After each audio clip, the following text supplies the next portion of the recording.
You're watching BBC News. Donald Trump's former chief of staff, a co-defendant in the Georgia racketeering indictment, is waiting this hour for a ruling as part of his bid to move the Fulton County case to federal court. Last week, Mark Meadows testified under oath for several hours, addressing various allegations and arguing that his actions after the 2020 election were carried out under his role as a federal official. The judgment in the case will have implications, of course, for his 18 other co-defendants, one of which includes the former president. The pending judgment in the federal case applies to Mark Meadows only, but the other 18 are supposed to be arraigned in Fulton County tomorrow. Let's speak then to former federal prosecutor Joe Moreno, who's with us, and the BBC's North America correspondent Anthony Zerka. So, Anthony, can you remind people what is at stake here? If Mark Meadows is successful, what does it mean for the other co-conspirators? Well, if it's successful, he gets to have his trial heard by a federal court. Because he was chief of staff under Trump in the White House, he's saying that what he was doing is part of his official duties, and therefore, as a federal official, this is the place for it to be. And that could be he's interested in having a different jury pool. The federal court would have a larger jury pool, not just drawn from Fulton County, Georgia, but from all of North Georgia. So there could be more Trump supporters there. It also could help him make the case in his mind that he should be immune from prosecution because he was simply fulfilling his responsibilities as chief of staff, and there are certain provisions for federal immunity. But that would be a difficult case for many of the other people who are co-defendants to make because they were not federal officials during this period. They were private citizens, and so they will have a challenge making any kind of a motion like that, as I'm sure Joe will agree. Well, not least for former President Trump, Joe. He could try and argue that he was fulfilling his role as commander-in-chief, but I think probably the ordinary person, wouldn't they think that he would be speaking to officials, find me 11,000 votes, as candidate Trump rather than President Trump? Hey, Christian, good to be with you. And you hit the nail right on the head. I mean, this seems a lot less like legitimate activity of a federal officer, whether it be president or chief of staff, and a lot more like a political campaigner, right? A campaign manager or a candidate himself. And so I do think that it's a high bar. It's not impossible, but it's not something that judges deal with very often because, frankly, we don't have a lot of federal officials being charged with crimes. But Mark Meadows, starting with him, he has to show that he was operating as the chief of staff to the president, and then that what he was doing was authorized by the Constitution and federal law. And I think the biggest problem he's going to have is that, okay, he might get past the first hurdle and say, okay, he was kind of operating as chief of staff because that's a very broad role, and a chief of staff does kind of whatever the president tells him or her to do.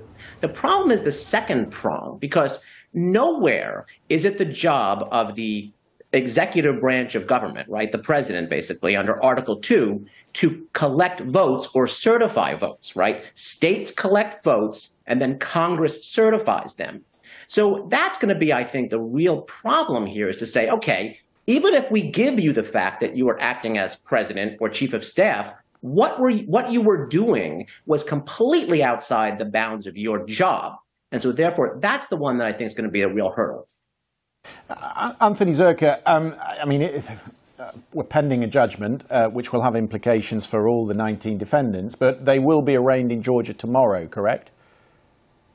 Yeah, the ones who are remaining will be arraigned, obviously. I think Mark Meadows actually pled not guilty today. He, like Donald Trump, did so remotely. But they're going to have to, the ones who haven't done it remotely are going to have to show up in court. They're going to have to make their case. And it's interesting, you're already seeing a little bit of daylight creep in between Donald Trump and some of these other co-defendants as far as the cases they're making in their own defense. Even Mark Meadows, when he took the stand last week, it seemed like he was laying a lot of the responsibility here at Donald Trump's feet, saying it was Donald Trump who was the one directing him to set up this phone call with Georgia state officials. And at one point, one of Mark Meadows' lawyers made the point that it was not Mark Meadows asking to find more votes, implying, obviously, without saying it directly, that Donald Trump was the one doing that. So I think you're going to see the motivations and the strategy for a variety of these different co-defendants co-defendants start to diverge from Donald Trump when they're facing,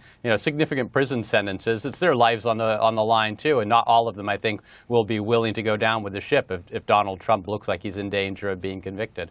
Scott Galloway, Anthony Zerka picks up on a really important point. Politico was reporting this morning that there is the first glimmer of that tried and tested strategy in court cases where many of the defendants portray themselves as the hapless pawns and blame it all on the apparent kingpin. And there is evidence already that these co-defendants are starting to turn against him. And I guess the Justice Department will be hoping that as these court cases start to be heard in front of a jury, that more and more begins to happen. Yeah, I don't think they're looking to put Mark Meadows in jail. I think they're looking to put his boss in jail or get a conviction. With 17 co-defendants, and the president isn't paying anyone's legal bills, and depending on the jurisdiction, a conviction rate ranges between 70 and 90%. There's nothing like jail to inspire cooperation. And I think you're slowly but surely going to start to see people dropped from co-defendant. In one of the cases, my understanding is the former chief of staff, Mark Meadows, isn't listed, and it doesn't make any sense. What people speculated implied he was already cooperating.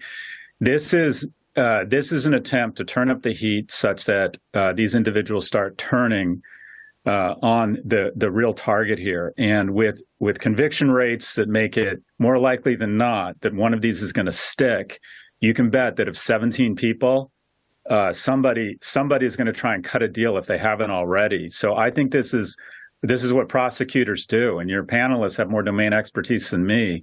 But they're working their way up the ladder. And the ladder, all ladders here in all four cases, all co-defendants, all 70, I think now it's 93 felony accusations. The ladders all lead to one rung, and that's Donald Trump. Paul Waugh, from an international perspective, here we are talking about the intrigue, and there is lots of intrigue around these court cases, and we've not even begun the process. But you look at the calendar, particularly the calendar next year through the early caucuses, through Super Tuesday, and this is the only thing, or it's going to be a large part of the debate that the networks in America focus on. It's going to be the most extraordinary election. It's going to be an extraordinary backdrop to next year in America, definitely. And I think that's what's really fascinating about this Georgia case, which actually it's a very different approach to the federal prosecutor, special counsel Jack Smith for the Justice Department, who's gone for a very streamlined, speedy approach with just 4 counts, 6 unindicted co-conspirators, but Trump as the main charge. And you've got the Georgia approach, which is much more methodical. You've got 41 at least counts. You've got 18 co-defendants, and it's going to take a lot longer. And in terms of that timetable you talked about, Christian, it seems as though we're going to get the federal case much quicker, and that could be heard around the time of some of those primaries, and that will build up the pressure. And all the time, the real long game is actually in Georgia, where it's much harder for Trump, if he were to win an election, to pardon himself from any conviction, and that's why the stakes are much higher, I think. The case may well happen even after the general election, and if given that, then again, you can just imagine this amazing scenario for us overseas, where a president who's just been elected could then possibly be convicted by a court in one state, having possibly won another case federally, and then having to rule from jail. I mean, it's just beyond belief, really. Well, that is the reason why this is such an important ruling that's coming from the federal court, which will appertain to many of the co-defendants. Can we talk about the other court case we're focusing on tonight? We were expecting, actually, a sentencing for the leader of the Proud Boys militia, the far-right group that took part in the January 6th attack on the US Capitol. Henry Enrique Tarrio was convicted back in May of seditious conspiracy and obstructing a congressional proceeding. Sentencing was expected in the last hour. We'll bring that to you, of course, when we get it. But 2 others have been sentenced in the last week to lengthy prison sentences. Joe Moreno, we were talking about how co-defendants start to change their testimony dependent on on how these court cases fare for them. There was one element of the closing argument that really stuck out to me. This is from Tarrio's attorney. He says, it was Donald Trump's words. It was his motivation. It was not Enrique. They want to use Enrique as a scapegoat for Donald J. Trump and those in power. And of course, attorneys in all these cases are going to make similar arguments, aren't they? Sure. Well, as far as the true insurrectionists, those who participated directly in violence on January 6th, they're, of course, going to point to Donald Trump. The question has always been, can federal prosecutors tie him to the violence?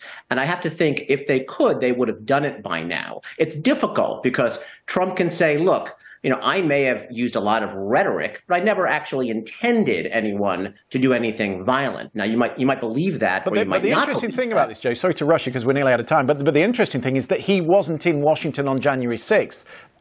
And that's a similar argument that Donald Trump makes, is I wasn't outside the Capitol, and yet they've still found him guilty.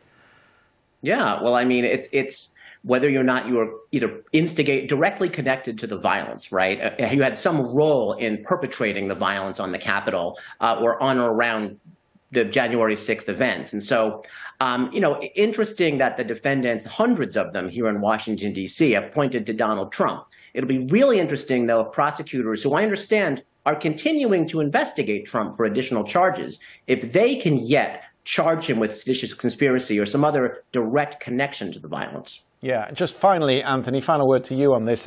Trump won't be in court for the arraignment tomorrow. No, he won't. He has already remotely said he's not guilty. That was an option under Georgia law. And after having to go down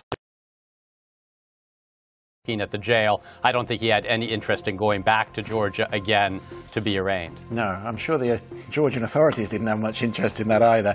Anthony Zerka, Joe Moreno, lovely to see you both. Thank you very much indeed for that. We'll no doubt talk about those cases much more in the coming days.